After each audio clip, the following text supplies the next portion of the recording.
नमस्कार and welcome to Bharat affairs. China जिस तरीके से आज के टाइम में वेस्ट एशिया के कॉन्फ्लिक्ट में ईरान की मदद कर रहा है, जहां पर यूएस के बेस के जो सैटेलाइट इमेजेस है, इवन की जो यूएस के एयर डिफेंस सिस्टम्स है या फिर जो फाइटर जेट्स है, इसको लेकर जो तमाम इंफॉर्मेशन है ये चाइना अपने सैटेलाइट के जरिए ईरान को दे रहा था। उसी तरह ऑपरेशन सिंदूर के टाइम में भी चाइना पाकिस्तान की मदद कर रहा था, जहां पर चाइना ये कोशिश कर रहा था कि भारत का जो S-400 डिफेंस सिस्टम है, इसकी एग्जैक्ट जो लोकेशन है ये पाकिस्तान को यहाँ पर दी जाए। लेकिन हमने उस टाइम चाइनीज जो सैटेलाइट्स हैं जो काफी एडवांस माने जाते हैं, इसे हमने आउट मैन्यूवर किया था, जबकि चाइना उस टाइम में अपने सिंथेटिक अपर्चर रडार सैटेलाइट्स इसे यूज कर रहा था, जिसकी जो विजन है क्लाउड में भी, डार्कनेस में भी, कैमोफ्लैग में भी, यहाँ तक कि जो ऑब्जेक्ट की मूवमेंट है चेंज होने के बाद भी चाइना का जो SAR सैटेलाइट है इसे डिटेक्ट कर सकता था। इसके बावजूद भी हमने यहाँ पे इसे आउट मैन्यूवर किया। लेकिन उसके बावजूद भी ये कहा जा रहा था कि जो चाइना का SAR सैटेलाइट है, सिंथेटिक अपर्चर रडार सैटेलाइट जो है, ये भारत के S-400 एयर डिफेंस सिस्टम्स के लिए थ्रेट बन सकता है। और इसी के रिस्पॉन्स में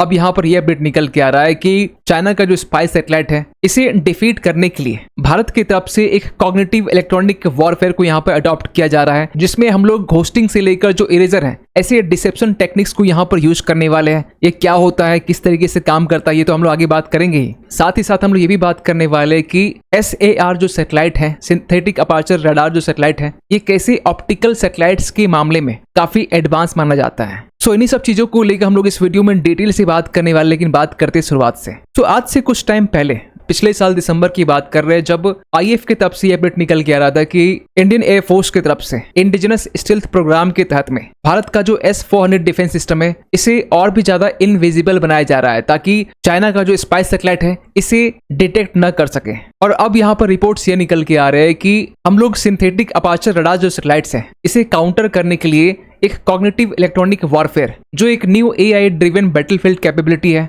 जिसे SAR सैटेलाइट्स को काउंटर करने के लिए यहाँ पर बनाया गया है। और इस तरह के जो कॉग्निटिव इलेक्ट्रॉनिक वॉरफेयर है, और ये और भी एक्सट्रीमली वैल्यूएबल बन जाता है फॉर कंट्रीज लाइक चाइना, जो लगातार भारत के बॉर्डर्स पर और भारत के जो डिफेंस एसेट्स है इनके ऊपर में सर्विलांस करता रहता है। और ये सब कुछ चाइना कर पाता है अपने SAR सैटेलाइट के जरिए, जो ऑप्टिकल सैटेलाइट से काफी एडवांस माना जाता है, क्योंकि जो ऑप्टिकल सर्विलांस होते हैं ना, की ऑब्जेक्ट को कैप्चर करने में सनलाइट की यहाँ पर रिक्वायरमेंट होती है। लेकिन जो SAR सैटेलाइट है इसमें ऑलरेडी एक्टिव सेंसर यहाँ पर लगे होते हैं, जो खुद की अपनी पल्स को यहाँ पर एमिट करता है। और जो ऑप्टिकल सैटेलाइट्स होते हैं ये क्लाउड में, फॉग में, स्मॉग जैसे कंडीशंस में जो सर्विलांस है इसे ब्लॉक कर सकता है। लेकिन जो SAR सैटेलाइट है ये अपने आप में ऑल वेदर कैपेबिलिटी यहाँ पर रखता है। नाइट विजन भी ऑप्टिकल में लिमिटेड माना जाता है, लेकिन जो SAR सैटेलाइट है इसमें फुल डे से लेकर जो नाइट कैपेबिलिटी है ये दोनों इसमें देखने को मिलता है। यहाँ तक कि जो डिटेक्शन लेवल है ये भी SAR सैटेलाइट में जो डिटेक्शन लेवल है हमें और भी बेहतर तरीके से देखने को मिलता है। और जब चाइना की तरफ से ऑपरेशन सिंदूर के टाइम में लगातार पाकिस्तान को जब इन्फॉर्मेशन दी जा रही थी कि S-400 से लेकर जो बाकी डिफेंस सिस्टम है वो कहाँ पर तैनात है,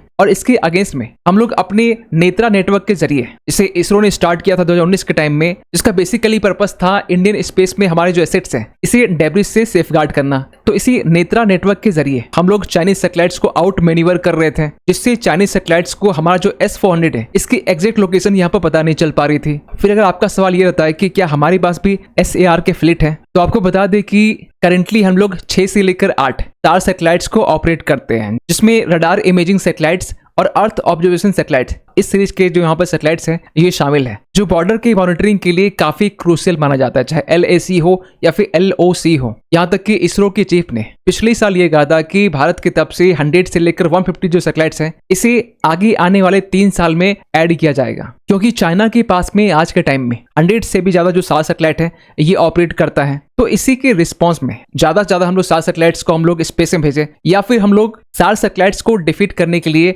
डिसेप्शन टेक्निक्स पर काम करें। और इसी को लेकर कॉग्निटिव इलेक्ट्रॉनिक वॉरफेयर इसे यहाँ पर अडॉप्ट करने की बात की जा रही है। आपको बताना चाहते हैं कि जो कॉग्निटिव इलेक्ट्रॉनिक वॉरफेयर है जो ट्रेडिशनल जैमिंग से ये काफी अलग है, क्योंकि कॉग्निटिव इलेक्ट्रॉनिक वॉरफेयर में हम लोग यहाँ पर आर्टिफिशियल इंटेलिजेंस का भी यूज करते हैं, मशीन लर्निंग का भी यूज करते हैं, और ये कॉन्टिन्यूसली एनिमी रडार के जो बिहेवियर है इसे लर्न करता है। तो स्टैटिक जैमिंग के कंपैरिजन में ये और भी ज्यादा डायनेमिक बन जाता है, यहाँ तक कि ये सिग्नल को रियल टाइम में अडेप्ट करता है, ताकि जो दुश्मन सैटेलाइट के जो सेंसर्स है इसे यहाँ पर कंफ्यूज किया जा सके। इन शॉर्ट कहे तो ये जो कॉग्निटिव इलेक्ट्रॉनिक वॉरफेयर है ये रडार को सेंस करने के साथ साथ एनालाइज करता है और इसके बाद लूप को ये अडेप्ट करता है। लेकिन इस कॉग्निटिव इलेक्ट्रॉनिक वॉरफेयर में जिन दो गेम चेंजिंग टेक्निक्स के बारे में बात की जा रही है, जिसमें पहले तो यहाँ पर घोस्टिंग को लेकर बात की जा रही है, जिसे हम लोग डिसेप्शन वॉरफेयर भी कहते हैं। इसका बेसिकली पर्पस ये है कि जो स्पाइक सैटेलाइट्स होते हैं, इसे हम लोग फेक मिलिट्री एसेट्स यहाँ पर क्रिएट करके देते हैं। आसान भाषा में समझे तो जो इलेक्ट्रॉनिक वॉरफेयर सिस्टम्स हैं, ये रडार के जो रिफ्लेक्शंस होते हैं ना, मींस पहले जो रडार है ये किसी ऑब्जेक्ट में आता है, ऑब्जेक्ट में आने के बाद में जब रिफ्लेक्ट होता है,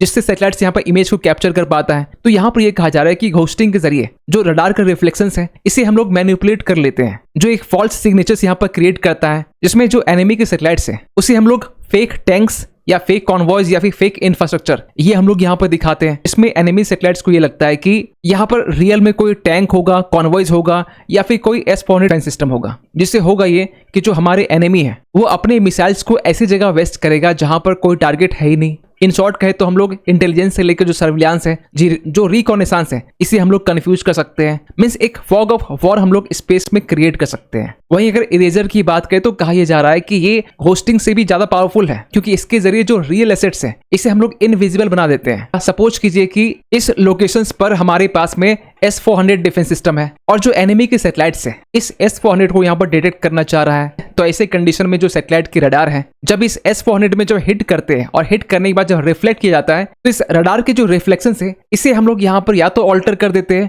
या फिर कैंसिल कर देते हैं। अगर यहाँ पर ऑल्टर कर रहे हैं तो यहाँ पर एनिमी सैटेलाइट्स को हम लोग ये दिखाएंगे कि यहाँ पर कोई रियल एसेट्स नहीं है, यहाँ पर कोई एम्प्टी टेरेन है, कोई एक खाली जगह है, जिससे उस सैटेलाइट्स को यहाँ पर जो रियल एसेट्स है वो यहाँ पर दिखाई नहीं देगा। या फिर इसके जगह पर जब रडार रिटर्न्स होता है तो इसे हम लोग यहाँ पर कैंसिल कर सकते हैं। तो ये दोनों चीज हमें इरेजर में देखने को मिलता है। अब इरेजर को यहाँ पर मोर पावरफुल इसलिए माना जा रहा है क्योंकि जो SAR सैटेलाइट है इसका बिगेस्ट स्ट्रेंथ क्या था कि ये डे हो या नाइट हो या फिर क्लाउड हो, हर एक कंडीशन में अर्थ के जो ऑब्जेक्ट है इसे ये मॉनिटर कर सकता है, सर्विलांस कर सकता है। लेकिन इरेजर के जरिए अगर SAR सैटेलाइट्स को यहाँ पर ये भी मालूम नहीं चलता है कि रियल ऑब्जेक्ट है कहाँ पर, और इस कॉग्निटिव इलेक्ट्रॉनिक वॉरफेयर के जरिए हम लोग अपने ट्रूप के जो मूवमेंट है सेफ तरीके से कर पाएंगे। यहाँ तक कि बॉर्डर के नजदीक भी अगर हमें अपने ट्रूप्स को मोबिलाइज करना है वो भी हम लोग हिडन तरीके से यहाँ पर कर पाएंगे। तो कहीं ना कहीं इस कॉग्निटिव इलेक्ट्रॉनिक वॉरफेयर के जरिए जहाँ पर हम लोग होस्टिंग से लेकर जो इरेजर है इस डिसेप्शन टेक्निक का यहाँ पे यूज करने वाले हैं, तो कहीं ना कहीं हम लोग इसके जरिए जो अपनी वॉरफेयर डॉक्ट्रिन है